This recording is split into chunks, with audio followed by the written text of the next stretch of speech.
Hello and welcome to episode 3 of God in Film, the podcast where a Christian and an atheist dive into the best that cinema has to offer and see if we can find any elements that have parallels with the gospel or any other Bible stories. I'm education writer and recreational time traveller Giles Gough. And I'm videographer and relentless northern killing machine, Phil Coleman. And during this period of lockdown, we'll be trying to stave off the desire to go outside by sticking our film geek jackets on to analyse the faith parallels in the Terminator franchise, as suggested by the mysterious George Eaton. We'll be looking at the Trinity and the Connors, Saul on the road to Damascus, and how it all relates to everyone's favourite killing machine with an Austrian accent. Phil, do you have a favourite model of Terminator?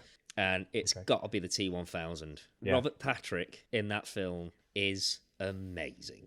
He's absolutely incredible. Yeah.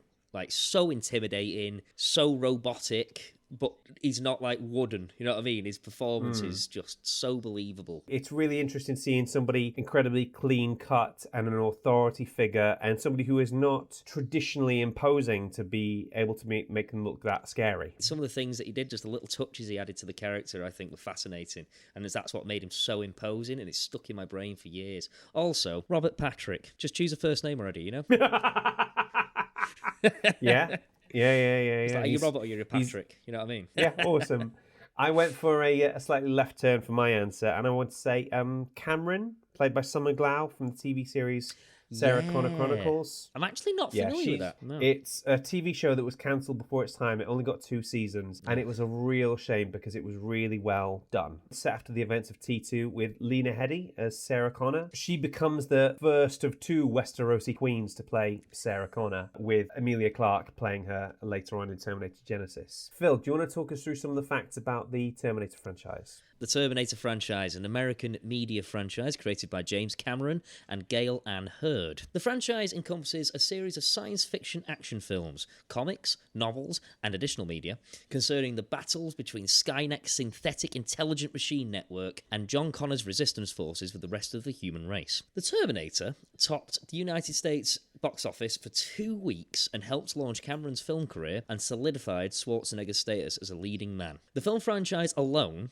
has made $2.1 billion at the box office worldwide. The franchise also consists of a trilogy of novels, 28 video games. 28 video games? Yeah, they had video games that go back as far as, like, MS-DOS, like text-based adventures and such. Yeah, okay, fair play, okay. This had 36 comic book series, a collectible card game, a pinball machine, obviously, because they all do, and 3 theme park attractions, one of which is the T2 3D Battle Across Time, which to this day, I am still annoyed that I was too young and too far away to experience it before it closed down. Although it is still going in Japan. Wasn't there a range of toys that came out with it as well? Oh, yeah. Loads of toys. Loads and loads of toys. In fact, there was a range of toys that came out despite the fact that the film was rated R. Yeah, that's the thing I couldn't work out. You have these toys aimed at children for was it 18 certificate? I think it was just, then it was rated R. So that'll be like the equivalent of a 18 certificate. Yeah, a lot of mixed messaging going on there. Like, this is a robotic killing machine. But I'll let my kid can play with that. Like, what? Yeah. No. The initial draft for the movie was sold to Gail Ann Hurd, James Cameron's production partner and former collaborator at New World Pictures, for the price of only $1. The symbolic gesture came with a blood oath, as quote-unquote it says. Hurd had to promise to do everything in her power to get the film produced, but with Cameron as director. She kept her word and dismissed every studio that showed interest but wanted to ditch Cameron. Oh, wow, I didn't know that. They actually ended up becoming married for a short period of time as well. Yeah, he has a tendency to marry strong women. It's one of those delightful quirks. It sort of reflects in his writing, though, as well. People used to have T-shirts that said, "You can't scare me, I've worked for James Cameron." That's one of the facts I've got. Oh, I'm sorry. No, it's okay. I'm glad that you've used it in the context. He seems like a fairly hard character. Like, he definitely knows what he wants. He's an intense dude, but at the same time, he produces some phenomenal stuff, I mean, TV series like Dark Angel, Titanic, even Avatar, which I didn't like. You can still see all the craftsmanship that's gone into it. Yeah, you can see that he's a honed, well-established storyteller. Somebody once compared me to James Cameron as an insult, and then somebody quietly sort of wrote down in a little note to it, it's like, you might be a bit James Cameron, but at least you're not Michael Bay.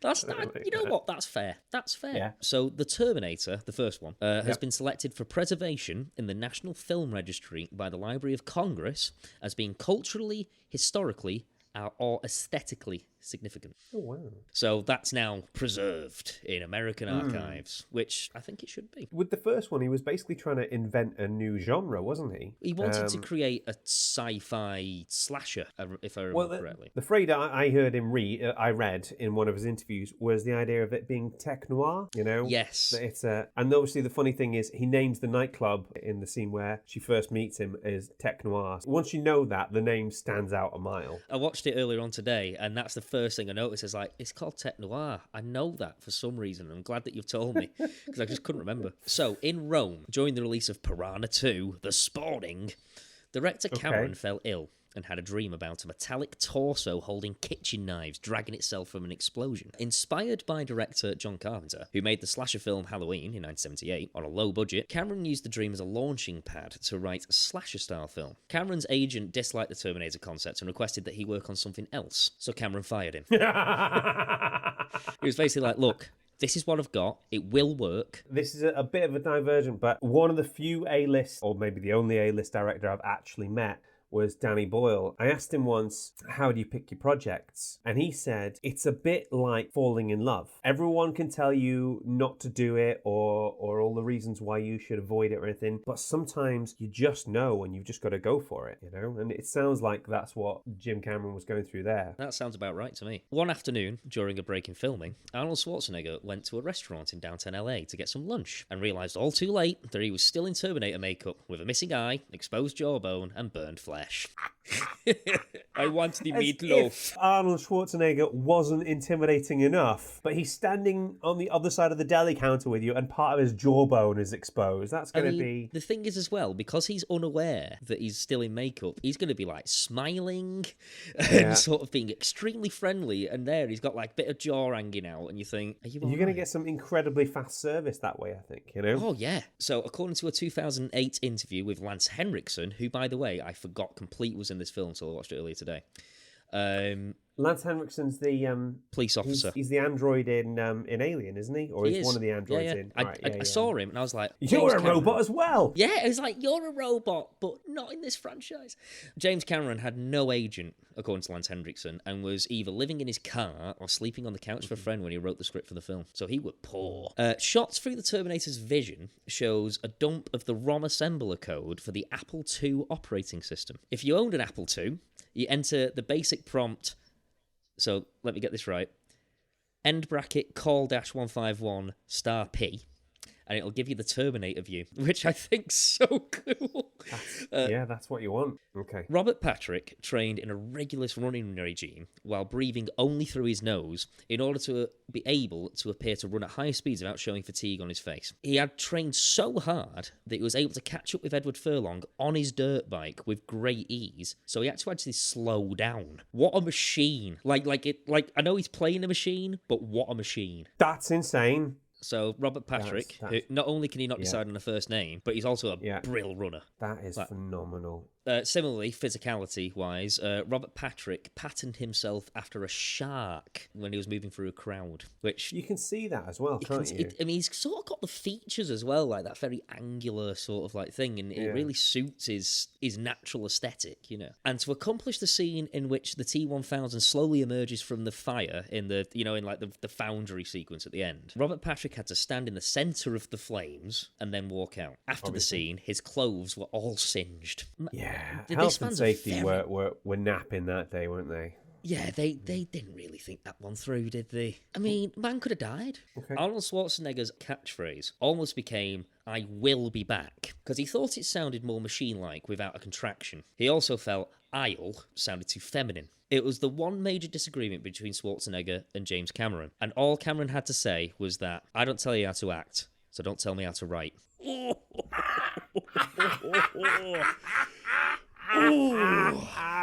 Oh wow! Like, it's a spicy meatball. There are certain times you've got to tell your actors just do it the way it's written. You know, I know what I'm doing. But I mean, having to say that to Arnold Schwarzenegger, that has to be something quite memorable. The man's like 8 filing cabinets stacked on top of each other. You know what I mean? Ooh, like wide good and Lord. tall. So like, Good why Lord. you would mess with him? In the music video that Guns N' Roses did, You Could Be Mine, which was the tie-in to the film. I remember that. You've got the whole performance of Guns N' Roses and the Terminator moving through the crowd. He sees them as they're coming out afterwards, and you see it through the Terminator Vision screen, and it locks onto Axl Rose, and it just says, waste of ammo. Flashes up. I think that's still true. Yeah, thanks for those, Phil. Those were really insightful. Thank you so much. I love learning new stuff about things that I love. Now, full disclosure, we didn't manage to get a guest for today's episode yet. So what I did was place an ad on social media in 5 years' time, giving the exact date, time, location for them to travel back and give us an idea what time travel is really like. So if they're going to turn up, they should turn up any minute now.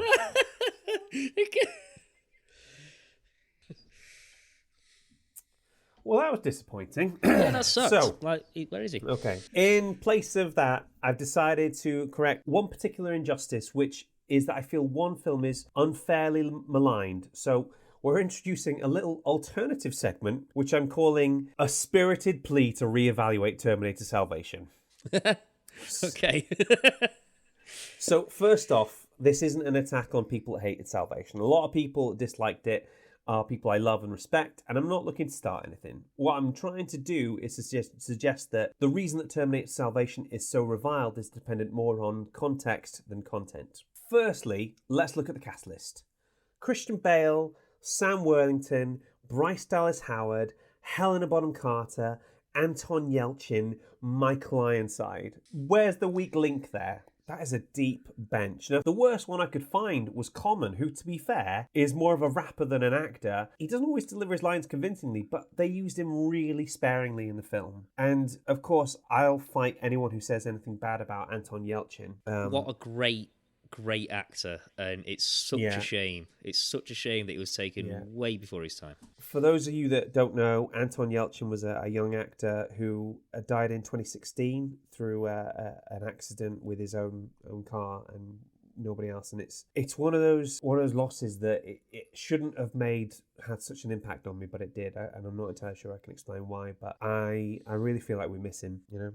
Anyway, let's crack on. Now, in terms of the script, I can't help but think that the script is actually pretty tight, and it serves as a sequel and a prequel. Now, most of the exposition is neatly doled out to Sam Worthington's Marcus Wright. This is the only Terminator film to not have any time travel whatsoever, but Marcus kind of acts as our time traveller, going from our time into the future, thus needing things explaining to him. There's little things like Moon Bloodgood plays Blair Williams, the fighter pilot. She says how she likes the sound of his heartbeat, which sets a nice plot point and also a thematic reference that only becomes noticeable on the rewatches. Also, interestingly, I found out that Jonathan Nolan was an uncredited scriptwriter on the script. He was the standby writer, and obviously makes so much sense. You know, he's and great.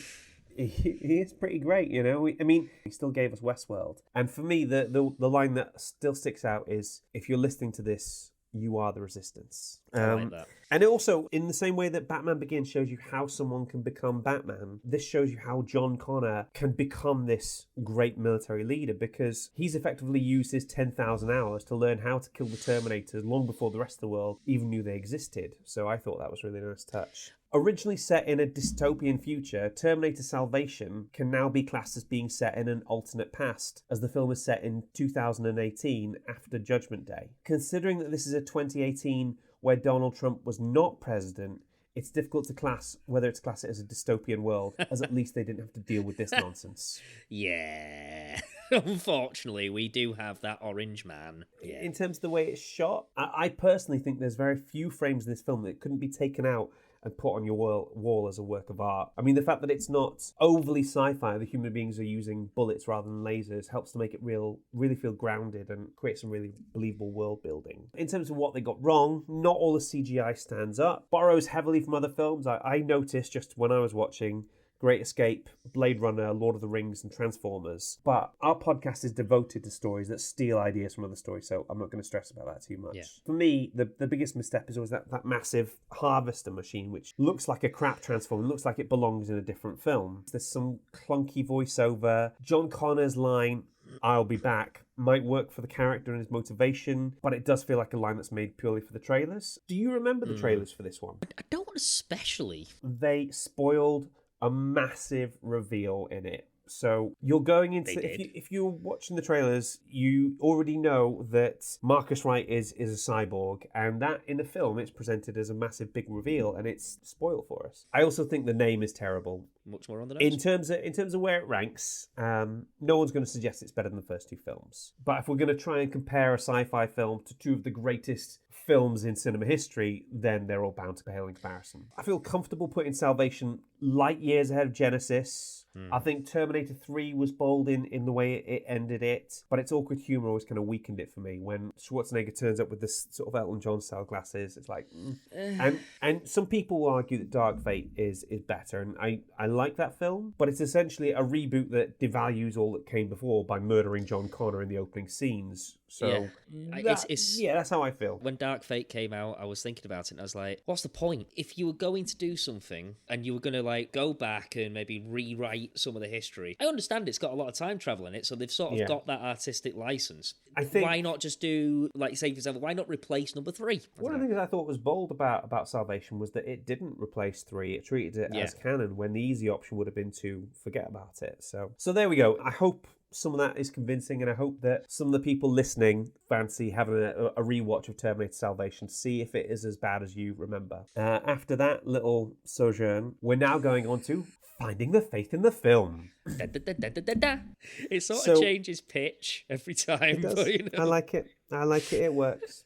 So interestingly, Christianity Today described the first Terminator film as like a sci-fi nativity. So okay, you know the nativity story, and you know how it starts. So imagine instead of Gabriel appears in a heavenly vision to Mary, imagine he blasts through the wall, grabs her by the arm and says, "You're going to give birth to the Son of God. He's going to save mankind. Come with me if you want to live." Oh my God. That makes so much sense now you've explained it. It does, doesn't it? Like, full disclosure. It's hilarious. Sorry, it shouldn't be that funny, but it's really good. Oh, I like that. So remember, if people remember, the thing we're looking for here is applicability, not allegory. Not all of it has to hang together as a Christ story. We're taking a leaf out of JR's book there. Yeah, we're not saying anything in particular about Mary or anything like that.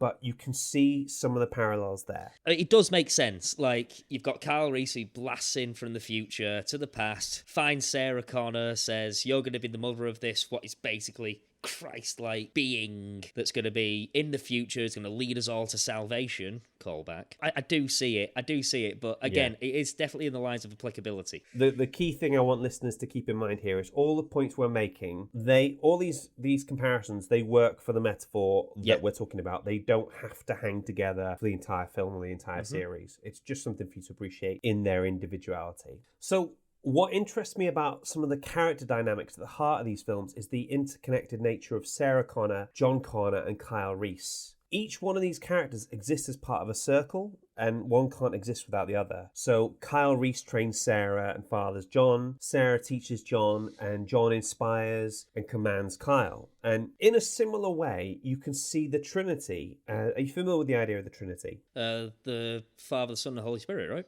Exactly. The Father, Son, Holy Spirit. I'm going to try to explain this as best as I can. If it doesn't make sense, that's okay, because it's essentially a paradox anyway, okay? So the Father, Son, Holy Spirit, they're all these individuals with their own qualities and personalities, but at the same time, they are absolutely indistinguishable from the other two parts. There's a line in John 14, verse 7, Jesus is talking to his disciples, and he says, "If you really knew me, you would know my Father as well. From now on, you do know him and have seen him." Philip said, not you. No.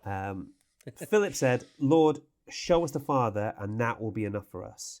Jesus answered, "Don't you know me, Philip? even after I've been among you such a long time, anyone who's seen me has seen the Father. How can you say, show us the Father? Don't you believe that I am in the Father and that the Father is in me? Now, because of this, the time travel aspect to it, you do have these three characters with this kind of interconnected nature. You can't, if you take one piece out, then the whole thing falls down. It's and trying to explain the Trinity is a similar thing where you can't take one piece out. It reminds me of, do you remember that song by Street Sweeper Social Club, The Oath? Oh, yeah, There's this one line in it where it says, I pledge that we are individuals. That said, from you I'm indivisible. So it's a nice concept. It doesn't make any sense, but I feel it's still worth noting. I feel it's still there. What I'm getting from that is that I feel as though it is more descriptive of a concept between possible individual people who have a faith or a religious belief in common. Let's say the Trinity of people in this instance is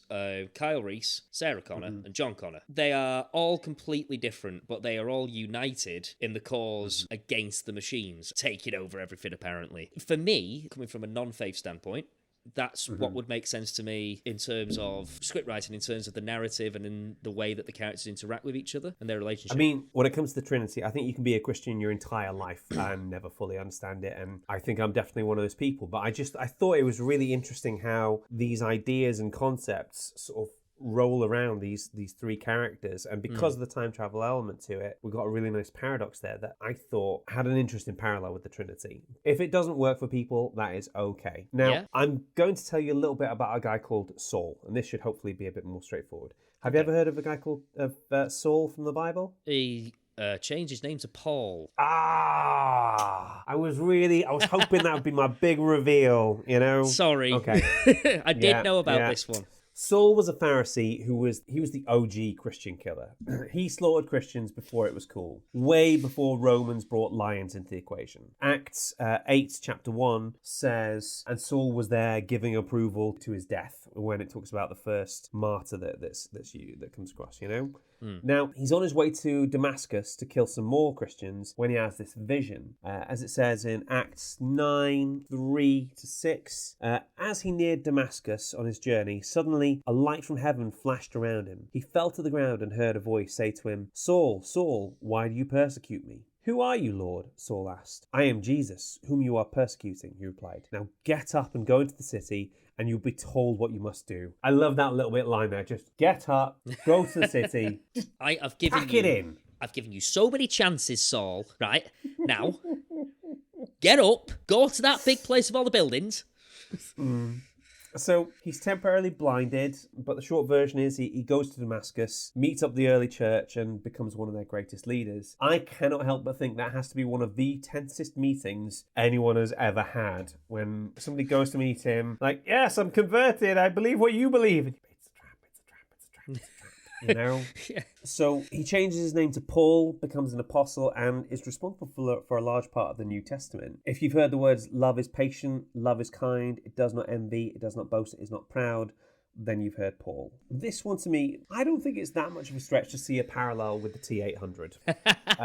Okay. Yeah. Granted, no, yeah, actually. All right. So the T-800, the Arnold Schwarzenegger model, basically kills people left, right, and center. And then he's effectively reprogrammed. He is reprogrammed by the Resistance, then becomes their greatest soldier and is sent back to save John Connor. You have somebody switching so dramatically from one side to the other. And these kind of stories, the stories of somebody being incredibly anti-God and then becoming one of God's greatest soldiers, for want of a better phrase, they're really popular because it's this idea that nobody's beyond redemption and can apply to absolutely anybody. I feel like the T-800 is possibly one of the best examples of that. You know what? I like that a lot. I like that a lot, actually. Like, taking parallels from a text, and there's none more famous than the Bible. Like, I don't know if James Cameron did that on purpose, but that is really, really cool because it's almost undeniable when you sort of put them side by side. It's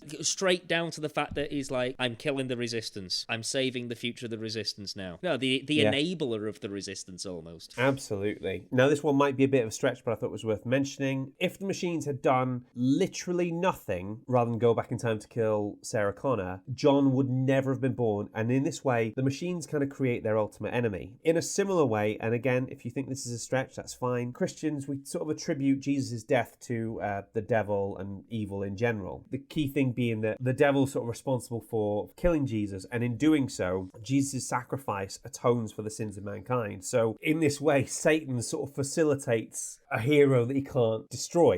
If Jesus hadn't sacrificed his life, we wouldn't be having this conversation. So I just find it fascinating that the bad guys accidentally help to bring about their own destruction. To harken back to a Nolan quote, it's what happens when an unstoppable force meets an immovable object. Yeah. Last few points. James Cameron could have made the machines look like anything he wanted, but he chose to make them look like metal skeletons. And in this way, they kind of look a bit like a techno Grim Reaper. And in Salvation, in the factory scene, when like molten metal pours onto the T-800, it sort of gives him this thick, glowing cloak, which helps to sort of really create this Grim Reaper imagery, but with like a glowing metal rather than a sort of a black cloak. And I think when you see that in the film, it is absolutely undeniable there. I don't remember that bit, but I'm going to watch that back, and I'm going to keep an eye out for it. John Connor's initials are the same as the Savior of Mankind, Jesus Christ, but I wouldn't invest too much into that because it's also the same initials as the director, James Cameron. So let's not go down that road. Yeah, we could also draw the same parallel of the director, and as much as he probably would enjoy that, I'm not sure that's what he intended. So, lastly, in Terminator Salvation, John Connor gets stabbed through the chest. He's